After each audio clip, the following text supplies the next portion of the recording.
verse. Look at verse 15. This is what he said.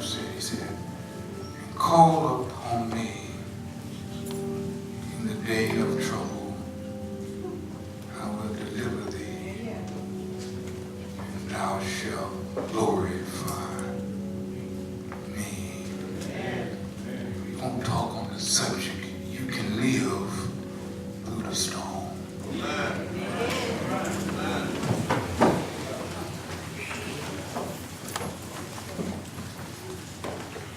You can live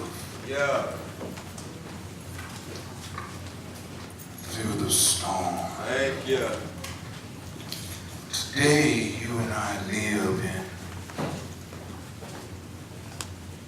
wicked and godless age. And unless you are grounded in the Word of God, you will drift in your devotion to God. Because as we look around the country today and we watch the 6 o'clock and 10 o'clock news, or even the CNN network, just read the newspaper at home, we can't help but see ourselves in a storm. You and I also know that it's impossible for us to tell who is genuine in their faith and who is not till the time of trial comes in one's life. You and I both know that everybody sounds like a believer when times are good. And God is giving us everything we want. We also understand that true faith is displayed when we are called to trust God in the dark, and when we are faced with disappointment, or when things simply don't go as we plan. Carl Jung, the Swiss psychiatrist and psychotherapist, wrote, the greatest and most important problems in life are all in a certain sense insoluble.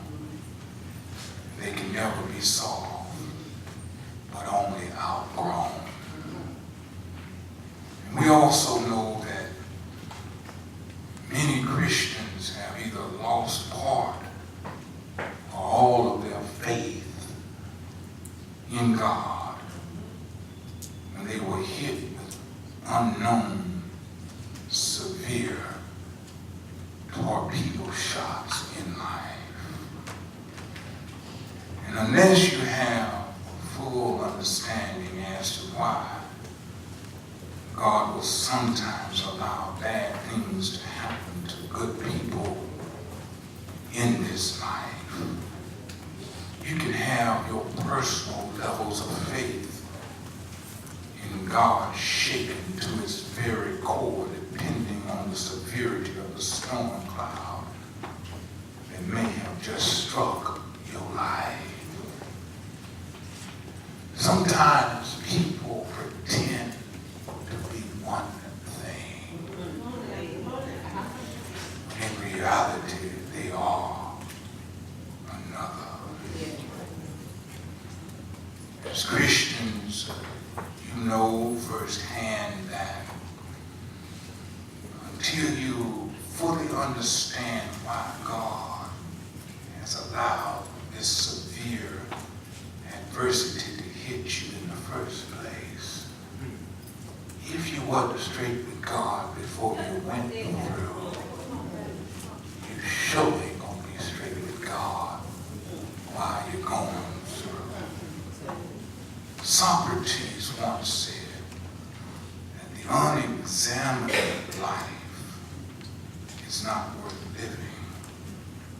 But as Christians, we know that by maintaining your faith in God, you can live through the storm. And we are all prone at times to wander off spiritually. And thus we forget that we have a spiritual counselor who constantly knows what we need. And most Christians understand that God sometimes uses storms in our life to help us throw off everything that hinders and that so easily entangles us, because he wants us to mount up with wings like eagles and run and not be weary and walk and not faint, and believe that you can live through the storm by faith in God. Sometimes I believe people come to church just to be coming to church and never really appreciate the opportunity that God has afforded each and every one of us to step away from the hustle and bustle of life, to step back into God's operating room, that our faith levels can be replenished, that we can go back out into this fierce and dark world in which we live to try to do it all over again. But this time, don't come back feeling like an utter failure, but feeling like we did it a little better than we did it the last time. Where when the storms were raging in our lives, we did not solicit a pity party, but we solicited the presence of the true and the living God, who stepped in just in the time that we needed him the most, to remind us that you can live through the storm. Now, at times in the Christian life, we sometimes have a mountaintop experience. Sometimes we have dry desert experiences. And occasionally we have a whopper of a storm. Sometimes they come on suddenly without a warning. Sometimes when we see them coming, and sometimes we just think that we're nearing the end and the storm gets worse. The only thing that we can do is to call and cling to the promise that God will never leave us nor forsake us. Even when everything we see around us is telling us that all hope is lost. Bernadette Delvin, an Irish socialist and political activist, said it best. The will of God will never take you where the grace of God cannot protect you. Therefore, in our dark world of uncertainty, with many people searching for answers to the future in all the wrong places, and also looking for relief from life's burdens, as Christians, we know that the solution is not found through the press, political pundits, or others in authority, and that in the sweet relief in knowing that no matter what you are going through, no matter what storm you are facing, that there is hope for you in the present, and there is hope for you in the future, because of the God that you serve, who is able to bless and sustain you even in the midst of the storm that you're in right now, because by faith, not in man, but faith in God, you got to know beyond any shadow of a doubt, after all that you have gone through and what God has brought you through, that you can live through the storm. Okay, there's a neighbor. You can live through the storm. In this text, we find a situation where there is an urgency to send a reminder to the people of God who have become complacent in their walk with God. There was an urgency for God to send a message messenger to his children to tell them, listen, you have become complacent in your relationship with me. You have forgotten who has brought you, who has sustained you down through the years.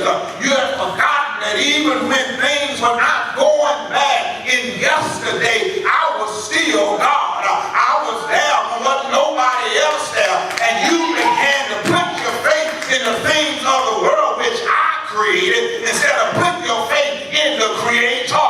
And anytime you stumble and hit your head on the ground and forget who's really in charge, you're setting yourself up for utter failure. Because who are you to question God when storms begin to rage in your life? Who are you to say, rock me, rock not you? Because everybody is in a position with God to be used by God to demonstrate that when storms are raging in your life, if you keep your head up high, looking toward the hill, or when coming to help, that God will help you live through the storm.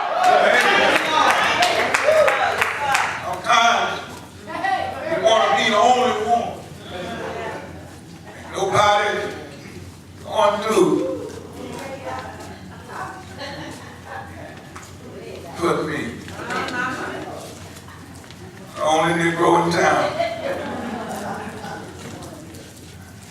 Got some problems.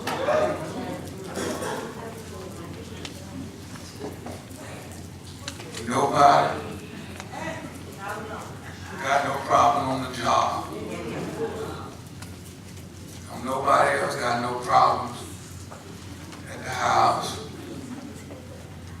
Ain't nobody else got no problems at church. I'm just the only one, you know.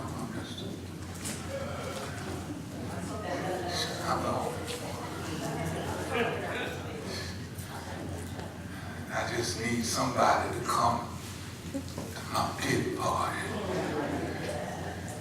And you know, when you try to get a good pity party going, and y'all ever notice that the ones who accept the invitation is normally the ones who can't talk about what you're dealing with because they ain't never been there before. I'm just talking for a little while. And you talking about how you've been financially strapped, but yet the ones who come to your pity party and eat from the silver and golden spoon all their life. They don't even know what struggle looked like. If struggle fell out of the sky and landed in their lap, they just look at it as something that dropped in that they're supposed to pass off.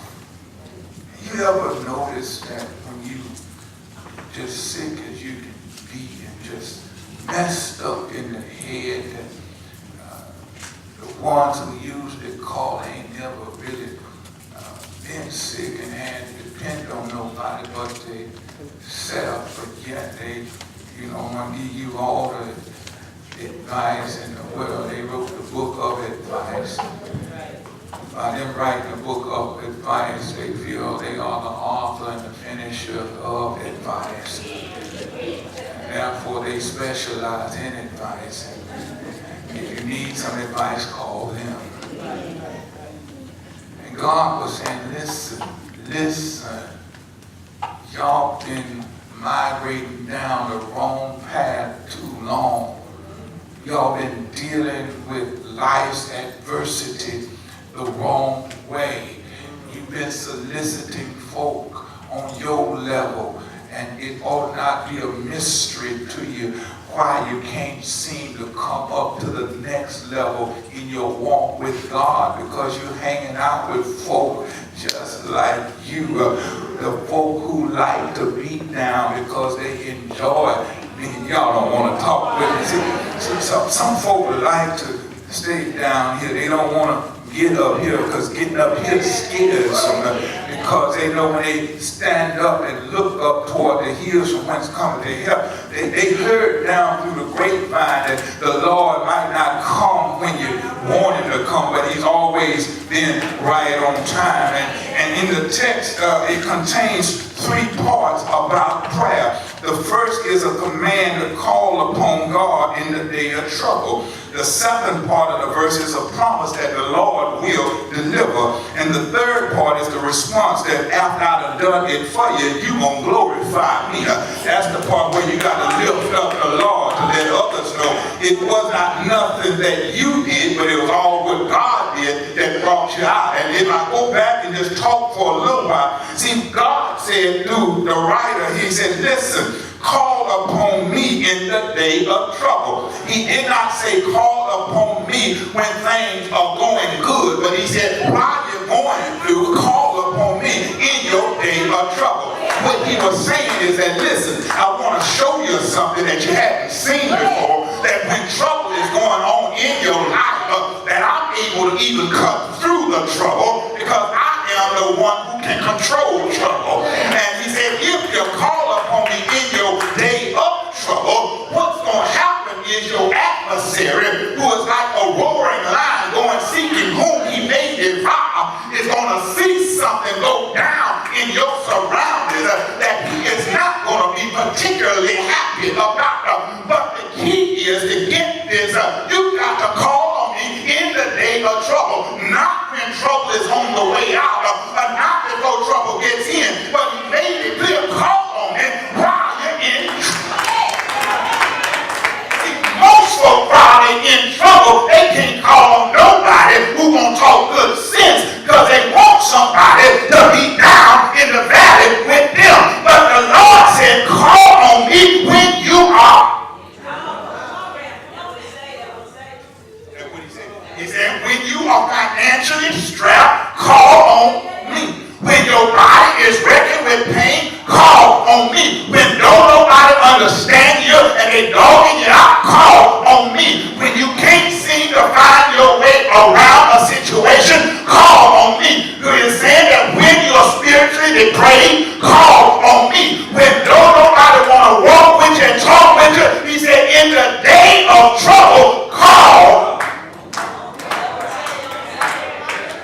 Can I ask you a question? Is anybody here really call on the Lord when they're in trouble? See, when you know about what God is capable of doing, you have no problem doubting of the Lord, not second, but first while you're in trouble, because you know that he's the only one qualified on the line to help you out of the trouble.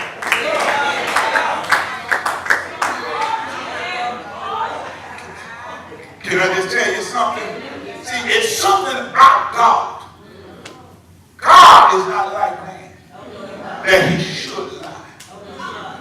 Job said that a man is born of a woman is of a few days, and his life will be filled with trouble.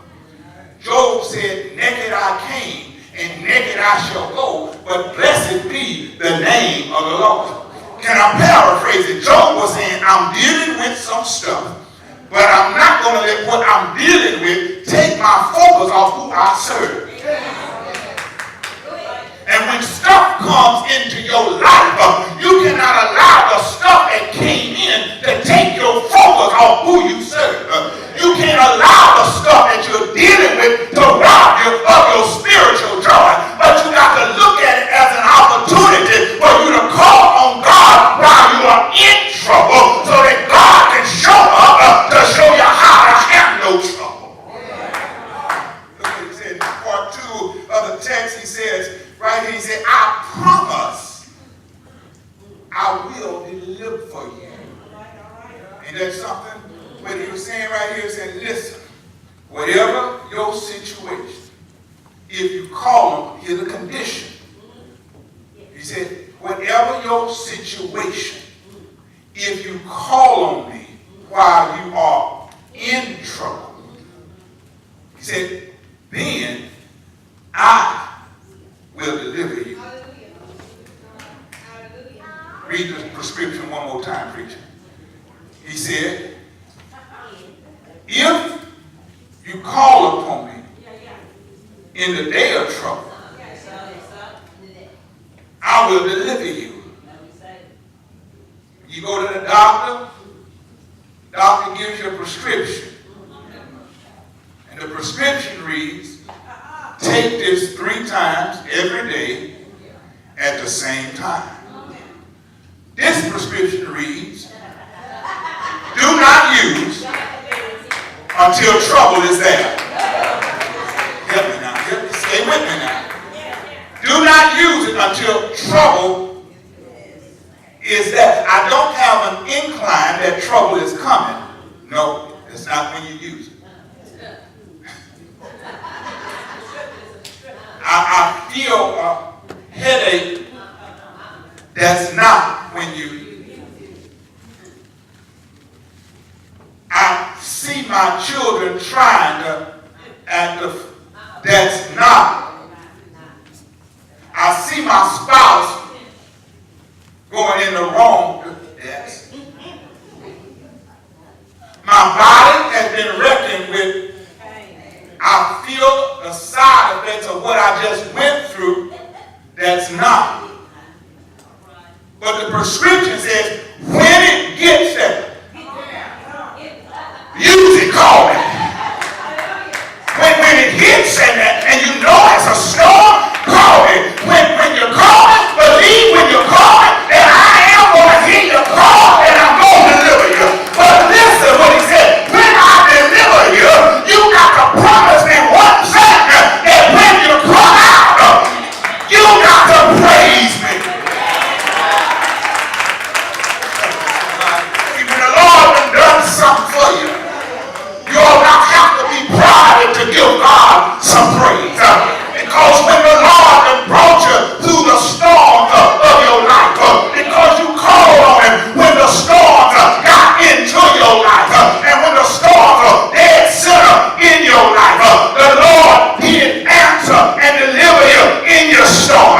You are not talking about what you